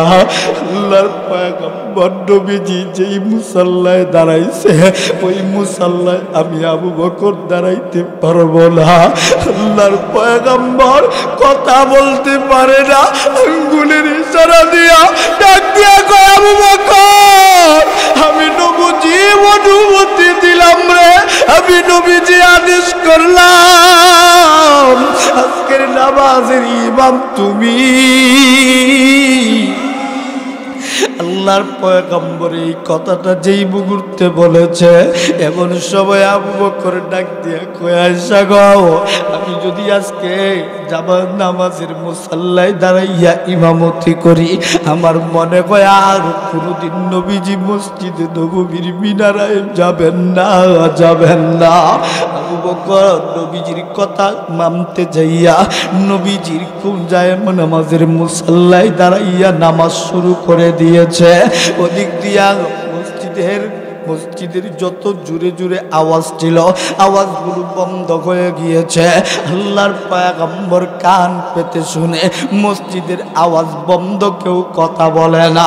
আল্লাহর পয়গম্বর আয়েশাকে ডাক দিয়া বলেন, আয়েশা গো, মসজিদে নববীর কান্নার রুল কেমনে বন্ধ হইল? ওগো নবীজি, আপনারা আমার বাবা আবু বকরকে ইমাম বানাইছে। ওগো নবীজি, আমার বাবার নেতৃত্বে আজকের জামাত পরিচালনা হচ্ছে। আল্লাহর পয়গম্বর মাথা মুবারক উঠাইতে পারেন না। আল্লাহর পয়গম্বর নবীজি আম্মা জান আয়েশার বুকের সাথে ঠেস লাগাইয়া মসজিদে নববীর সাইটের জানালাটা কুইলা দিয়া আল্লাহর পয়গম্বর শিশু বাচ্চাদের মতো সামনের দিকে তাকাইয়া সাহাবায়ে কেরামদের নামাজগুলো নবীজি দেখেন। নবীজি দেখেন আর চোখ বেয়ে টপ টপ টপ টপ করে পানি পড়ে। আল্লাহর পয়গম্বরের আয়েশা ডাক দিয়া বলেন, নবী গো, আমার বাবার ইমামতি কি আপনার পছন্দ হয় না? নবীজি, এই জন্য আপনি কাঁদতেন নাকি? আল্লাহর পয়গম্বর ডাক দিয়া কয়, আয়েশা রে আয়েশা, না, আমি এই জন্য কান্দি না। ওগো নবীজি, আপনার কি কোনো কষ্টের কথা মনে কইছে নাকি? আল্লাহর পয়গম্বর ডাক দিয়া বলেন, আয়েশা গো, ও আয়েশা, তোমার বাবা ইমামতি করে এমন ভাবে করতেছে আমি নবী যেইভাবে ইমাম হইয়া এতদিন পর্যন্ত নামাজ পড়াইছি, আজকে তোমার বাবা আবু বকর সেইভাবে নামাজ পড়ায়। জুরে জুরে চিৎকার করে বলেন না আল্লাহু আকবার। হাত তুলে ডাক দেন না, বলেন না আল্লাহ। আরো জোরে ডাক দেন না, বলেন না আল্লাহ। আম্মা জান আয়েশা নবীজির ডাক দিয়া বলে, নবী গো, আপনার কি এমন কথা, কিসের জন্য গো নবীজি আপনি এমন ভাবে ঢুকরায়া ঢুকরায়া কামতেছেন? আল্লাহর পয়গম্বর নবী গো, আপনার সাহাবায়ে কেরামদের কি তাহলে নামাজ হয় না? নবীজি বলেন না না, আমার পিছনে যেইভাবে সাহাবায়ে কেরামগণ নামাজ পড়ত ঠিক সেইভাবে আমার সাহাবীরা ওইভাবে নামাজ পড়তেছে। আল্লাহর পয়গম্বর নবী রাহমাতুল লিল আলামিন নবীজি আমার ডাক দিয়া বলেন, আয়েশা গো, মসজিদে নববীর ভিতরে এমন ভাবে নামাজ হচ্ছে আমার মনে হয় কিয়ামত পর্যন্ত আর কোনোদিন মসজিদে নববীর নামাজ বন্ধ হবে না। জোরে চিৎকার মেরে বলেন না সুবহানাল্লাহ। আল্লাহর পয়গম্বর নবীজির প্রেম কেমন অন্তরের ভিতরে তাদের ছিল। আল্লাহর পয়গম্বর নবীজি মসজিদে নববীতে আর যাইতে পারেন না। সাহাবায়ে কেরামগণ কান্নার রুল ফেলে দিয়েছে। মদিনার জমিনে যেন কিয়ামত শুরু হয়ে গিয়েছে। ছোট্ট বাচ্চাগুলো মায়ের স্তনের দুধ পর্যন্ত খায় না, পাখিদের কিচিরি মিচিরি বন্ধ হয়ে গিয়েছে। এমন অবস্থা মদিনার জমিনের মধ্যে শুরু হয়ে গেল। আল্লাহর পয়গম্বর নবীজির কখনো কখনো হুশ আসে, আবার কখনো কখনো হুশ চলে যায়। আল্লাহর নবী বলেন, জাম্মিলুনি জাম্মিলুনি, বড় কোনো চাদর দিয়া বড় কোনো কম্বল দিয়া আমি নবীজিকে জড়াইয়া ধরে আয়েশা, আমি নবীর বড় ঠান্ডা লাগে। আল্লাহর পয়গম্বর নবী রাহমাতুল লিল আলামিন 11 দিন পর্যন্ত এইভাবে অসুস্থ, কিন্তু 3 দিন পর্যন্ত মসজিদে নববীতে যাইতে পারেন না। মদিনার জমিনের অবস্থা এমন হইল, আল্লাহর পয়গম্বর নবীজি 11 নম্বর দিন মানে অসুস্থতার 3 নম্বর দিন আল্লাহ পাক রব্বুল আলামিন জিবরাইলকে পাঠাইয়া দেয়, রে জিবরাইল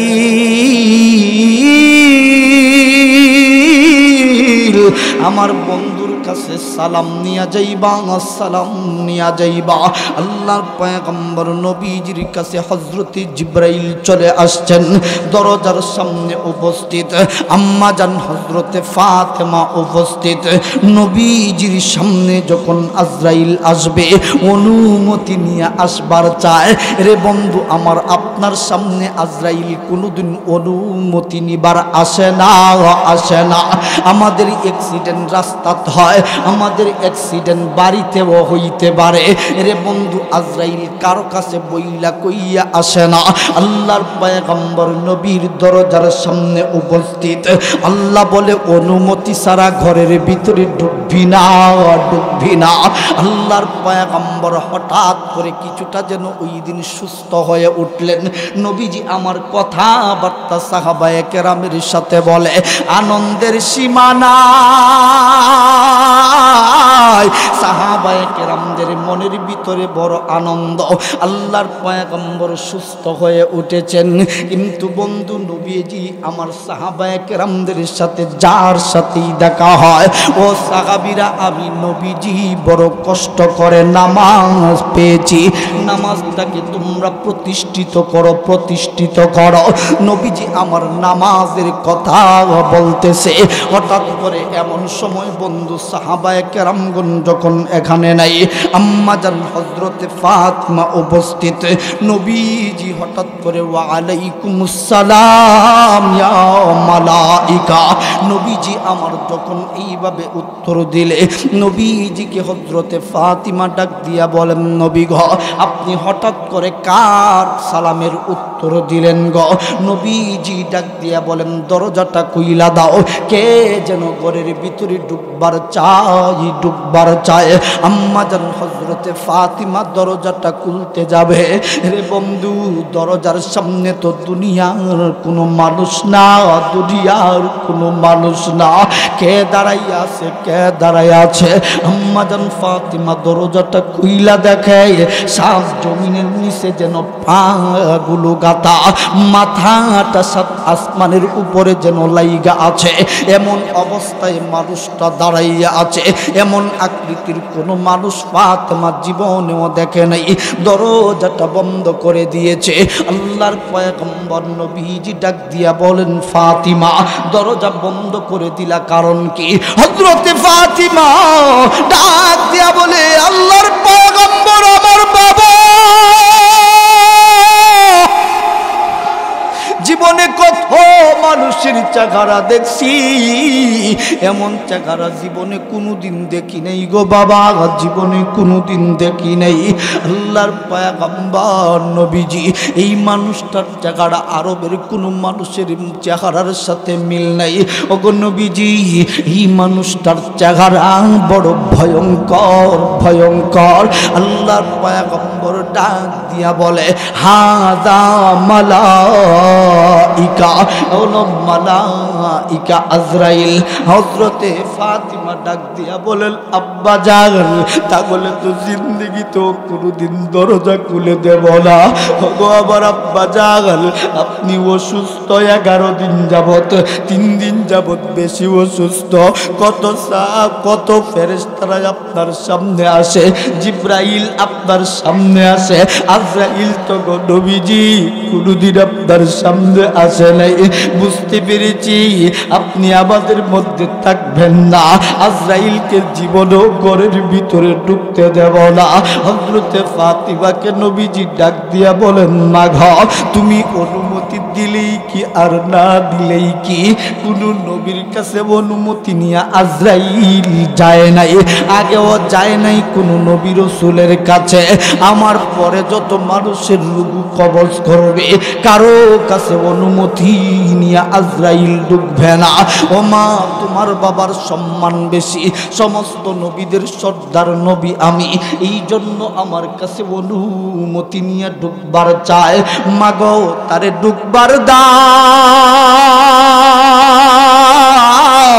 আল্লাহর পয়গম্বর নবীজি অনুমতি দিলে হযরতে আজরাইল নবীজির কাছে বৈশাম নবীজির সালাম দিয়া ডাক দিয়া বলে, নবী ঘ আপনি যদি অনুমতি দেন, আল্লাহ বলেছেন আপনার রূহ নিয়ে যাবার জন্য। ওগো নবীজি, আপনি যদি অনুমতি না দেন, আল্লাহ নিষেধ করেছেন চলে যাইবার জন্য, আমাকে বলেছেন। আল্লাহর পয়গম্বর নবীজি ডাক দিয়া বলেন, ওরে আজরাইল, আমি যাইবার কথা বলতে পারবো না, থাকবার কথা বলতে পারবো না। আমার আল্লাহ তো আবার এই খবরটা জানাইলেন না। আমার আল্লাহ পাক কি চায়, কি চায় আমি আমার মালিকের হুকুম ছাড়া কিছুই জানাইতে পারবো না। আমার আল্লাহর পয়গম্বর নবীজি চোখের পানি ফালায়া কান্না শুরু করে দিয়েছে। আমার মালিক না, আমার আল্লাহ আমার নবীর চোখের পানি তো সহ্য করবার পারে না। আল্লাহ পাক জিবরাইলকে ডাক দিয়া বলেন, জিবরাইল আমার বন্ধুর কাছে যাও, আমার বন্ধুকে বলবা অপশন দিয়া দিলাম 2টা। 1 নম্বরে থাকতে পারবে, আবার চলে আসতেও পারবে, তবে আমার বন্ধুরে বইলা দিবা আজকে যদি আমার বন্ধু আজরাইলের সাথে চলে আসে, আমার বন্ধু আমি আল্লাহ পাক মোহাব্বত আর ভালোবাসা আমার বন্ধুর রওজা মুবারক দুনিয়ায় করব না, আমার বন্ধুর রওজা মুবারক হবে আরশে মুআল্লা। আজকে যা কিছু চাইবে সব কিছু দিয়া আমার বন্ধুর জীবনকে ধন্য করে দিব। জুরি জুরি হাত তুলে বলেন না সুবহানাল্লাহ। আল্লাহর পয়গম্বর নবীজিকে আরেকটা খবর জানায়া দিবা, আমি আল্লাহ পছন্দ করেছি আমার বন্ধু চলে আসা। আল্লাহর পয়গম্বর নবীজির কাছে জিবরাইল আইসা ডাক দিয়া বলে, ইয়া রাসূলুল্লাহ, ইয়া হাবিবাল্লাহ, কপাল খুলছে, কপাল খুলছে। ওগো আল্লাহর পয়গম্বর, আল্লাহ পাক বলে দিয়েছেন গো নবীজি, আপনি দুনিয়ায় থাকতে চাইলে থাকতে পারবেন, আপনার অনুমতি ছাড়া কিয়ামত পর্যন্ত কোনোদিন আজরাইল আপনার সামনে আসবে না। আর আপনি যদি চলে যাইতে চান তাও পারেন। হযরতে জিবরাইল নবীজিকে ডাক দিয়া বলেন, নবী গ, আপনি যদি আজকে চলে যান, আল্লাহ পাক রব্বুল আলামিন এই কথা জানায়া দিয়েছেন, যদি আজকে চলে যান আপনার রওজা দুনিয়ার কোথাও হবে না, আরশে মুআল্লায় আপনার রওজা মুবারক হবে। আল্লাহর পয়গম্বর কেমন উম্মতের পাগল, কেমন উম্মতের পাগল। নবীজি আবার ডাক দিয়া বলে, জিবরাইল, আরশের কথা শুনাস না। এরে জিবরাইল, আমার আল্লাহ এর পরে কি বলেছে বলেন গো নবীজি? এর পরে আল্লাহ বলেছেন, আজকে যদি আপনি আজরাইলের সাথে চইলা যান, তাহলে আপনি আল্লাহর কাছে যা চাইবেন সব কিছু দিয়ে আপনাকে ধন্য করে দিবেন। আল্লাহর পয়গম্বর নবীজি জিবরাইলকে ডাক দিয়া বলেন, জিবরাইল রে, আমি আরশে মুআল্লা চাই না, আল্লাহর কাছে প্রস্তাব দিবার চাই, প্রস্তাব দিবার চাই। আমি যদি আরশে মুআল্লায় যাই, আমার উম্মতগুলো 1450 বৎসর পূর্বে মজলিসপুরের মাঠে আসবে, এরাও তো আমার আরশ পাইবে না। আমি যে আরশে থাকব, ওই আরশে যাইবার চাইবে। আল্লাহরে একটু জিগা, ওই দিন যদি মদিনায় আমার উম্মতগুলি আসে, আরশের দরজার আল্লাহ খোলা রাখবনি। হযরতে জিবরাইল ডাক দিয়া বলে, এই কথা তো আল্লাহ বলে নাই। বুঝতে পেরেছি রে জিবরাইল, বুঝতে পেরেছি। আমি নবীর জন্য আরশের দরজা খোলা, আমার উম্মতের জন্য দরজা খোলা না। আমার উম্মতের জন্য যেই দরজা খোলা না, ওই দরজায় আমি নবী ঢুকতে চাই না। আল্লাহর পয়গম্বর চোখের পানি টপ টপ টপ টপ করে ফেলতেছে। আল্লাহর পয়গম্বর নবীজির জিবরাইল ডাক দিয়া বলেন, নবী গো, আপনি কেন কান্দেন, কেন কান্দেন? ওগো নবীজি, আপনার আদরের বিবি আপনার আদরের বিবি খাদিজার জন্য কান্দেন নাকি? আল্লাহ পাক তো ভালো করেই আপনাকে জানায়া দিয়েছে, ওই খাদিজা আপনার সাথে জান্নাতে থাকবে। আল্লাহর পয়গম্বর ডাক দিয়া কয়, না না, আমি খাদিজার জন্য কান্দি না। আল্লাহর পয়গম্বর এর পরেও কান্দেন। নবীজিকে জিবরাইল ডাক দিয়া বলেন, নবী গ, তাহলে আপনি কেন কান্দেন? আপনার মেয়ে ফাতিমার জন্য কান্দেন নাকি? আল্লাহর পয়গম্বর নবী গ, এই কথা তো আল্লাহ পাক আপনাকে জানায়া দিয়েছেন, ও ফাতিমাতু সাইয়্যিদাতু নিসাই আহলিল জান্নাহ। জান্নাতের ভিতরে যত জান্নাতি রমণী হবে, প্রত্যেকটা রমণীদের সর্দারিনী আপনার মেয়ে ফাতিমা হবে। ওগো নবীজি, আপনার মেয়ের জন্য কাঁদেন না। আল্লাহর পয়গম্বর ডাক দিয়া বলেন, জিবরাইল রে, না না, আমার মেয়ে ফাতিমার জন্য কান্দি না। জিবরাইল বলেন, নবী গো, বুঝতে পেরেছি গো নবীজি, আপনি কেন কান্দেন? আপনার আদরের দুই নাতি, আপনার আদরের দুই দুলাল হাসান হুসাইন রাদিয়াল্লাহু তাআলা আনহুমার জন্য বোধহয় কান্দেন। ওগো নবীজি, এই কথাও তো আল্লাহ পাক আপনাকে জানায়া দিয়েছেন, আল হাসাইন ওয়াল হুসাইন সাইয়্যিদা শাবাব আহলিল জান্নাহ। ওগো নবীজি, জান্নাতের ভিতরে যত যুবক হবে, প্রত্যেকটা যুবকদের সর্দার আপনার আদরের দুই নাতি হাসান আর হুসাইন রাদিয়াল্লাহু তাআলা আনহুমা হবে। আল্লাহর পয়গম্বর নবীজি আমার ডাক দিয়া বলেন, জিবরাইল,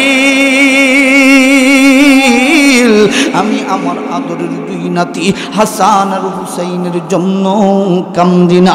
ওগো নবীজি তাহলে আপনি কেন কাঁদেন বুঝতে পেরেছি, আপনার সাহাবায়ে কেরামদের জন্য বন্ধুই কাঁদেন। এই কথাও তো আল্লাহ পাক আপনাকে জানিয়ে দিয়েছেন, রাদিয়াল্লাহু আনহুম ওয়া রাদু আনহু যালিকা লিমান খাশিয়া রাব্বা। আল্লাহ পাক তো এই কথাও আপনাকে জানিয়ে দিয়েছেন, আপনাকে দেইকা ঈমান আনয়ন করেছে এমন সব সাহাবায়ে কেরামের উপরে আল্লাহ পাক রাজি আর খুশি হয়ে গিয়েছেন। জান্নাতের সার্টিফিকেট তো আল্লাহ পাক তাদেরকে দিয়ে দিয়েছেন। আল্লাহর পয়গম্বর ডাক দিয়া বলেন, না রে জিবরাইল, না না, আমার সাহাবীদের জন্য কান্দি না। আল্লাহর পয়গম্বর নবীজির জিবরাইল ডাক দিয়া বলেন, নবী গ তাহলে আপনি কিসের জন্য কাঁদেন একটু মুখ খুলে বলেন না। আল্লাহর পয়গম্বর নবীজি ডাক দিয়া বলেন, জিবরাইল রে, আমার আল্লাহ পাক 30 পারা কোরআন আমার উপরে নাজিল করেছেন। আমার উপরে 30 পারা কোরআন যে আল্লাহ নাজিল করেছেন, আমি যদি দুনিয়া থেকে বিদায় হয়ে যাই, এই 30 পারা কোরআনও যদি অন্যান্য নবীদের কিতাবের মতো দল বদল হইতে থাকে, ওগো নবীজি এই চিন্তা বুঝি আপনি করেন? এই কথাও তো আল্লাহ পাক আপনাকে আগেই জানিয়ে দিয়েছেন, ইন্নামা নাহনু নাযালনা যিকরা ওয়া ইন্না লাহু লাহাফিজুন।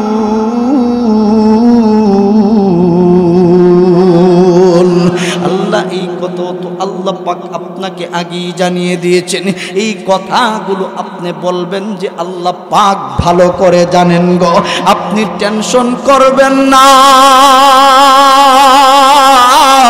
আমার আল্লাহ যতদিন আছে কোরআন থাকবে ততদিন। কথা বলেন ঠিক কি না? জোরে আওয়াজ করে বলেন কথা ঠিক কি না? এ বন্ধু, আল্লাহর পয়গম্বর নবীজি আমার ডাক দিয়া বলে, এরে জিবরাইল, আল্লাহ পাক রব্বুল আলামিন কোরআন সংরক্ষণ করে আল্লাহর কাছে রাখলে আমার উম্মতের কি লাভ হবে? কি লাভ হবে? কি লাভ হবে? আল্লাহ পাক কোরআন রাইকা দিলেন, আমার উম্মতের তো কিছুই লাভ হইল না। এই কগ নবীজি এই কথাও যে আপনি বলবেন আল্লাহ পাক ভালো করে জানে। এরে জিবরাইল, আমার উম্মত যদি কোরআন হাতে হাতে না পায়, মুখে মুখে না পায়, উম্মত কোরআন বুঝবে কেমনে? এমন সময় আল্লাহ পাক বলেন, জিবরাইল রে, এই কথাও তো আমার বন্ধুরে আগেই জানিয়ে দিয়েছি, ইন্নামা ইয়াখশাল্লাহ মিন ইবাদিহিল উলামা।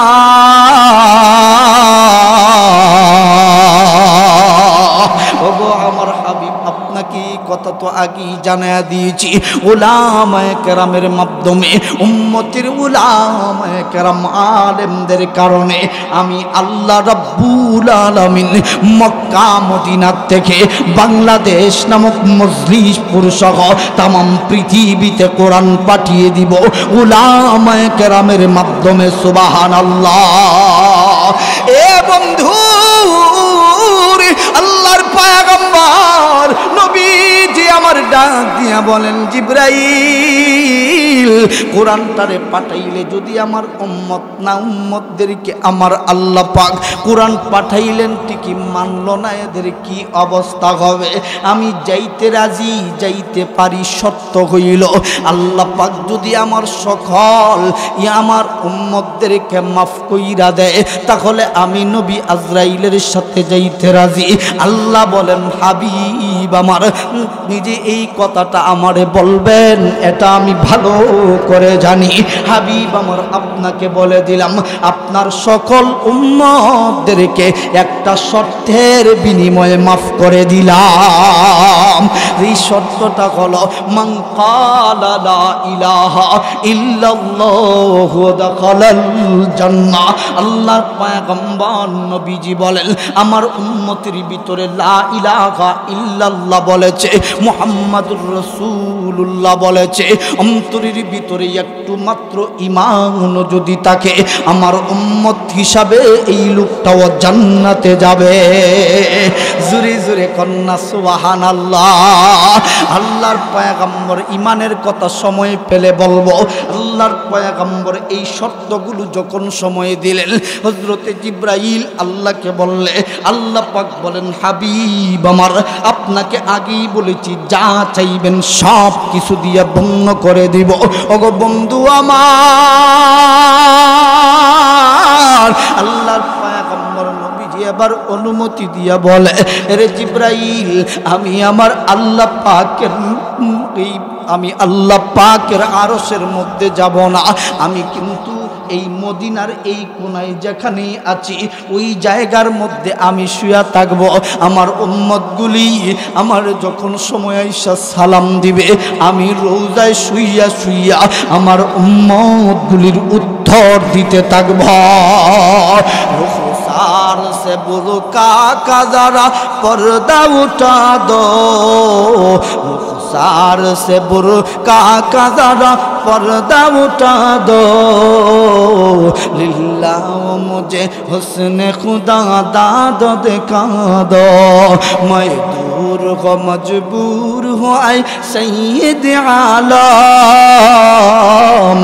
मैं दूर को मजबूर हो ऐ सैयद आलम, ऐ बहर करम सदका हुसैन इब्ने अली का, दीदार दिखाते नहीं आवाज सुना दो, ऐ बहर करम सदका हुसैन इब्ने अली का, दीदार दिखाते नहीं आवाज सुना दो, पियासा हो मुझे शरबत दीदार पिला दो। আল্লাহর পয়গম্বর নবীজি কেমন উম্মতের পাগল, কেমন উম্মতের পাগল, আর ওই নবীজি তোমাদের জন্য কি না করেছে রে বন্ধু। উহুদের ময়দানে দমদান মুবারক শহীদ করে দিয়েছে, কথা বলেন ঠিক কি না। আল্লাহর পয়গম্বর নবীজি অনুমতি দেওয়ার পরে হযরত জিবরাইল আল্লাহর কাছে চলে যায়। আজরাইলকে অনুমতি দেওয়ার পর আজরাইল নবীর বুকের উপরে হাতটা যখন রাখে, আল্লাহর পয়গম্বরের পশমের গুড়ালি দিয়া ঘাম বাগির হওয়া শুরু হয়েছে। আল্লাহর পয়গম্বর জিবরাইল হযরত আজরাইলকে ডাক দিয়া বলেন, আজরাইল, আমি নবীর বুকের উপরে বোধহয় উহুদ পাহাড়টাকে রেখে দিয়েছ। হযরতে আজরাইল ডাক দিয়া বলেন, নবী গো, এত আস্তে করে এখন পর্যন্ত কারো বুকের উপর আমি আজরাইল হাত রাখি না। আল্লাহর পয়গম্বর নবীজি আমার ডাক দিয়া বলেন, এরে আজরাইল, তাহলে তো এইভাবে আমার উম্মতগুলিও ব্যথা পাবে। আল্লাহ নবীর ওয়াফাতের সময় উম্মত বলে না, উম্মত বলে না। আল্লাহর পয়গম্বর নবীজির রূহু মুবারক যখন বাকির করবে, আল্লাহর পয়গম্বরের এত কষ্ট হয়, এত কষ্ট হয়। নবীজি আমার ডাক দিয়া বলেন, আজরাইল রে, আমাকে যত কষ্ট দিবার দেয় আমার উম্মত গুলারে এত কষ্ট তুই দিস না। সংক্ষেপে কথাগুলো বলি, আল্লাহর পয়গম্বর নবীজি আমার ওয়াফাত হয়ে গেল। আল্লাহ পাক আজরাইলের মাধ্যমে রূহু বাগির করলে আল্লাহর পয়গম্বর নবীজির সাহাবায়ে কেরামগণ এমন ভাবে শুনতে আওয়াজ শুরু হয়ে গেল, নবীজি আবার নাই, নবীজি আবার নাই, নবীজি আবার নাই, নবীজি আবার ইন্তেকাল করেছেন, ওয়াফাত হয়ে গিয়েছে। মক্কার জমিনে, মদিনার জমিনে, আরবের জমিনে কান্নার রুল পড়ে গেল। কি বলিস, কি বলিস, নবী নাই রে। সাহাবায়ে কেরাম যেই জায়গায় শুনে নবী নেই অজ্ঞান হয়ে মাটির মধ্যে পড়ে যায়। মহিলাগুলো দৌড়াইয়া দৌড়াইয়া আসতে শুরু করে। কিছু মহিলাদের স্বামী মারা গিয়েছে, সন্তান যুদ্ধে মারা গিয়েছে। মানুষগুলো জানাইয়া দেয়, মাগো তোমার সন্তান যুদ্ধে মারা গিয়েছে। বলে সন্তানের খবর দিবি পরে, আগে বল আমার নবী কেমন আছে। রে বন্ধু, পাগলের বেশে আওলা কেসে দৌড়ানো শুরু করে দেয়। একটা উট আল্লাহর পয়গম্বর নবীজির ছিল। রে বন্ধু, উটনিটা ডাক দিয়া কয়, আল্লাহ আমার নবী যদি না থাকে আমি দুনিয়ায় তাইকা কি করব? আমার নবী আর কি আমার পিঠের উপরে সোয়ার হবে না? উটনিটা যাইয়া কুয়ায় পইরা মারা যায়। আল্লাহর পয়গম্বরের এক সাহাবী, চৌকে বড় সুন্দর পাওয়ার সাহাবী, ডাক দিয়া কয়, না না আল্লাহ, আমি দূরের থেকে শুনেছি আমার নবী যদি এই দুনিয়ায় না থাকে আপনি আমার চক্ষুটারে অন্ধ করে দিবেন, আমি দুনিয়ার আর কিছু দেখবার চাই না। সাহাবীর চক্ষুটাকে আল্লাহ পাক অন্ধ করে দেয়। রে বন্ধু, তারা কেমন নবীর আশিক ছিল। নবীর ওয়াফাতের দিন সাহাবায়ে কেরামগণ কান্নার রুল ফেলে দিয়েছে, কাঁদতে কাঁদতে পাগলের ভ্যাস শুরু করে দিয়েছে। আর আজকে আমরা খুশিতে যাইয়া ঈদে মিলাদুন নবীর মিছিল করি, কথা বলেন ঠিক কি না? আল্লাহর পয়গম্বর নবীজির আশিক তারা ছিল। উমর হাতের মধ্যে তরবারি লইছে, তরবারি উমর হাতের মধ্যে তরবারি নিয়া আল্লাহর পয়গম্বর নবীজির দরজার সামনে আইসা উপস্থিত। নবীজির দরজার সামনে আইসা ডাক দিয়া কয়, নবী গ, আমি উমর আসছি, দরজা খুইলা দেন, দরজা খুইলা দেন। উমর যেন এমন আচার ব্যবহার শুরু করে দিয়েছে। উমর ডাক দিয়া কয়, নবী গ, আপনি কার উপরে রাগ করে এমন চক্ষু বন্ধ করেছেন? একটু আপনি পইলা দেন। ওই কাফের মুশরিকের গর্দনের ভিতরে, মাথার ভিতরে আমি তার গর্দনের উপরে মাথা রাখবো না। আল্লাহর পয়গম্বর নবীজির দরজায় যাইয়া এমন বড় বড় ডাক দিতেছে, কিন্তু আল্লাহর পয়গম্বর নবীজি তো কথা বলে না। দরজাটা খুইলা দেওয়া হয়। নবীজি উমরের সামনে, তো নবীজি বড় সুন্দর ভালো কথা বলতেন। একটু সময় আগেও না উমর কথা বইলা গেল। উমর ডাক দিয়া বলেন, নবী গো, কে আপনাকে আঘাত দিয়েছে একটু বলেন না গো নবীজি। আল্লাহর পয়গম্বরের সাহাবী হযরত আবু বকর ডাক দিয়া বলেন, ও ভাই উমর, এই কথা তো আল্লাহর নবী আজ থেকে কয়েকদিন আগে আল্লাহর পয়গম্বর নবীজি বিদায় হজ্জের ভাষণেই বুঝাইয়া দিয়েছিলেন। তুমি কি ওই দিন বোঝো না? আল্লাহর নবীর বেলায় তো আমার আল্লাহ পাক কোরআনের আয়াত নাজিল করে দিয়েছেন, ইন্নাকা মাইয়িতুন ওয়া ইন্নাহুম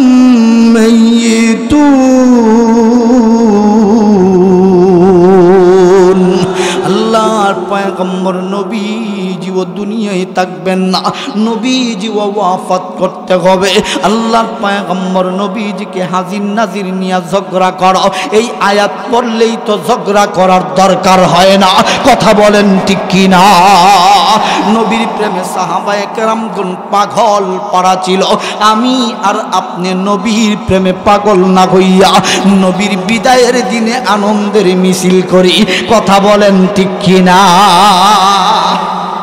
আমরা বলে নবীর আশিক, এ আশিকে রাসূল নামে বাটপার, এরা কথা বলে ঠিক কি না? এরা আশিকে রাসূল হতে পারে না। এরা সবচেয়ে বড় গাদ্দার আর বাটপার ছাড়া কিছুই নয়, কথা বলেন ঠিক কি না? আবার বাহাস বাহাস করে, ঠিক না বে ঠিক? আবার কি করে? বাহাস বাহাস করে। বাহাস তোদের সাথে কিরে বাহাস? ভালো করে শুদ্ধ করে কোরআন শরীফ পড়তে পারে না, বিসমিল্লাহির রহমানির রহিম। কথাটা ফকের না রেখা জোরে বলে, এ নূরে বাংলা বন্ধু দল ভালো করে শুনো। বড় বড় আলেম ওলামায়ে কেরামগণ ব্রাহ্মণবাড়িয়া লাগবে না, মজলিশপুরে যত আলেম ওলামায়ে কেরামগণ আছে, তাদের সাথেই বৈশা দেখ, তোদের পাতলা পায়খানা শুরু হবে।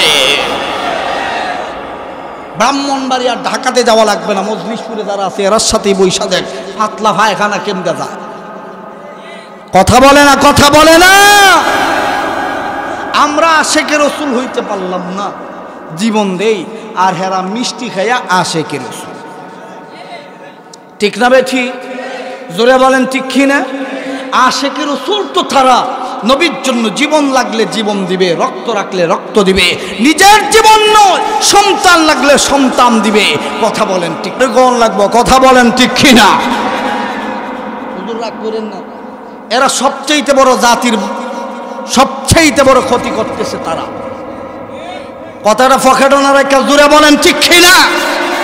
বাটপারকে বাটপার বলি না বিদায়, আজকে আমার দেশে সুদ করেও আজকে মাথা উঁচু করে কথা বলে। আজকে ঘুষখোরদেরকে আমরা ঘুষখোর বলতে পারি না বিদায় আজকে আমাদের টাকায় তারা রঙিন বাড়ি বানায়, আর তারা আজকে আমাদের নেতৃত্ব দেয়। কথাটা ফকেটও না রেখে জুড়ে বলেন ঠিক কি না? সুদকুরকে আপনি সুদকুর বলে দেখেন, আপনি ইজ্জত নিয়ে বাড়িতে যেতে পারবেন না। ঘুষখোরকে আপনি ঘুষখোর বলে দেখেন, বাটপার যে বাটপার আপনি বলবেন না, দেখবেন হের কাছে আপনি সবচেয়ে বেশি ভালো। কথাটা ফকেটও না রেখে জোরে বলেন ঠিক কিনা? হুজুর আজকে আমরা যদি হক কথা বলি, দেখবেন আজকে আমাদেরকে বলবে জঙ্গি। আজকে হুজুর আমার একসাথে আমরা খানা খাইছি, হুজুর বলছে, হুজুরের মুখের কথা আমি বানায়া বলছি না, হুজুর তো সামনে। আজকে সুদে 6 লাখ হয়ে গিয়েছে দেশ। ঠিক না বেঠিক? নবীর অনুসরণ থাকলে সুদ খাইতো? জোরে কয় না? আজকে নবীর অনুসরণ থাকলে ঘুষ খাইতো? নবীর অনুসরণ নিয়ে যদি সংসার চালাইতো, আল্লাহর কসম করে বলি এই বাংলার জমিনে একটা চোর খুঁজে পাওয়া যেত না। কোরআন দিয়া দেশ চালাও, দেখবা দেশ কত সুন্দর চলে। আল্লাহ নবীর কাছে বলবো, কথা কষ্ট হইতেছে আপনাদের? কষ্ট হইলে শেষ করে দিই। কষ্ট হইতেছে আপনাদের? কষ্ট হইতেছে? তাহলে শুনেন, নবীজির কাছে একজন বিছান নিয়ে আসছে। কার কাছে? বিছান নিয়ে আসছে। এখন দেখে নবীজির বংশের ভিতরে এক মহিলা যে চুরি করছে, হ্যাঁ কিন্তু নবীর বংশে।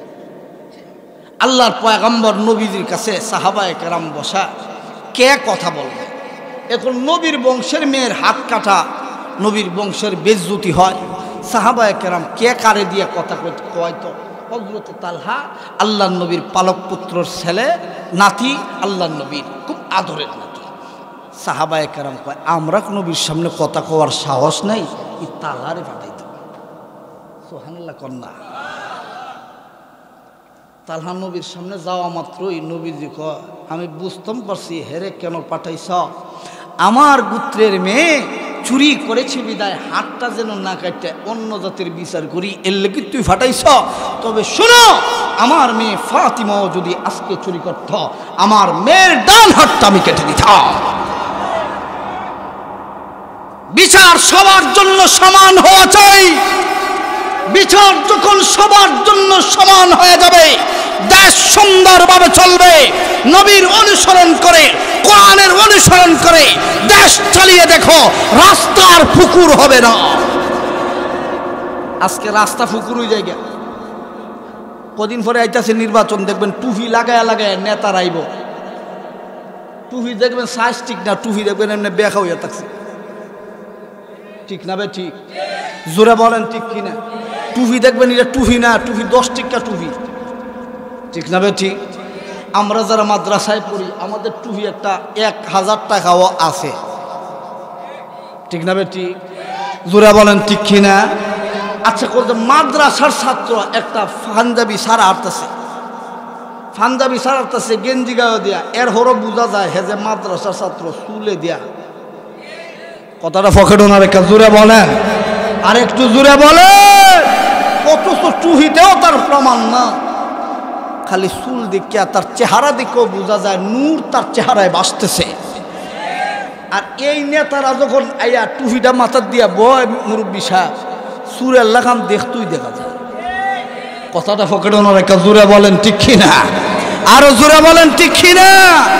আমাদের দেশের ভাষায় একটা কয়, তো বিড়ালের মাথায় টুপি দিলে কি রে চুরি ছাড়বো? কথা কয় না। টুপি লাগায় আয়সা বলবে, আমাকে আপনারা যদি এবছর নির্বাচিত করেন তাহলে আপনাদের এই রাস্তা রাখবো না। কয়নি? আসল ওই রাস্তা থাকে না, খাল আর বিল হয়ে যাবে। কথা যে ফকে ঢোনা রেখে জুড়ে বলেন ঠিক কিনা?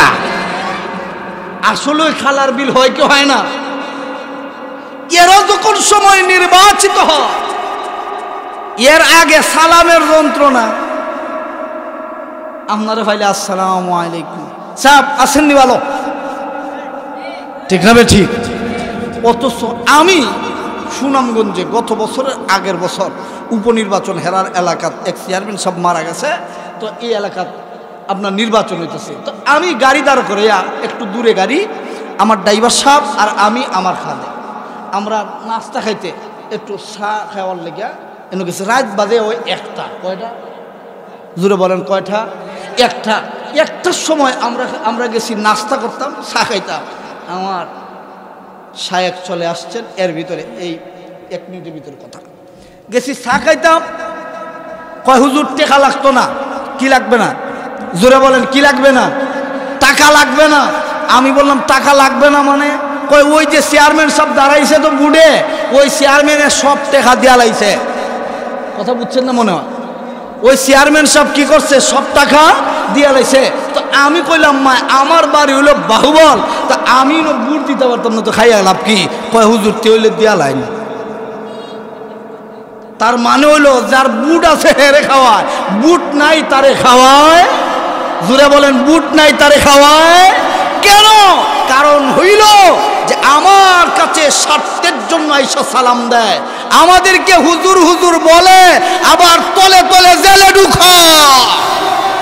আমাদের সাথে আইসা বসতে চায়, চেয়ারের সাথে চেয়ার লাগায় বসে ঠিকই, কিন্তু তলে তলে আমাদের বিরুদ্ধে এমন কারসাজি চালায়, কেমনে জেলের ভিতরে ঢুকানো যায়।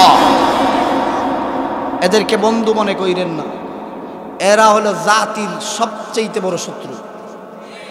এমন যারা করে ভালো আছে, কথা বলেন ঠিক কিনা? এদের টুপির সাইজ বালা না, ঠিক না ভাই ঠিক? এর লাগে টুপি দিকেও বুট দেওয়া দরকার। বুলডোজারের মতো টুপি যদি আসমানও লাগে থাকে, এটা টাওয়ার। আল্লাহ পাক রব্বুল আলামিন আমাদের সকলকে কবুল করুক, বলেন আমিন। ওয়া আখিরু দাওয়ানা আনিল হামদুলিল্লাহি রাব্বিল আলামিন। কালকেও আমার হুজুরের সাথে দেখা হয়েছে, এক গাড়ি দিয়েছি না হুজুর, আমার আইনা দিছে হুজুর, আলহামদুলিল্লাহ। আজকে আমার উস্তাদ সমতুল্য আমার শায়েখ, আল্লাহ পাক হুজুরের হায়াত দান করে, বলেন আমিন। আল্লাহ আমাদের হবিগঞ্জের আল্লামা অলিপুরি, আল্লামা মিরপুরি হুজুর, এমন আর 2-4 জন আছে। এরপরে আমরা আসলেই বড় বড়দেরকে হারিয়ে ফেলতেছি, এদের দিকে তাকিয়ে আমরা আছি। আমরা দোয়া করি মন থেকে, আল্লামা সাজিদুর রহমান সাহেব সহ আরও বড় বড় ওলামায়ে কেরামরা যারা জীবিত আছে, আল্লাহ তাদেরকে নেক হায়াত দান করুক, বলেন আমিন। আল্লাহ সকলকে কবুল করুক। ওয়া আখিরু দাওয়ানা আনিল হামদুলিল্লাহি রাব্বিল আলামিন। আসসালামু আলাইকুম ওয়া রাহমাতুল্লাহি ওয়া বারাকাতুহু।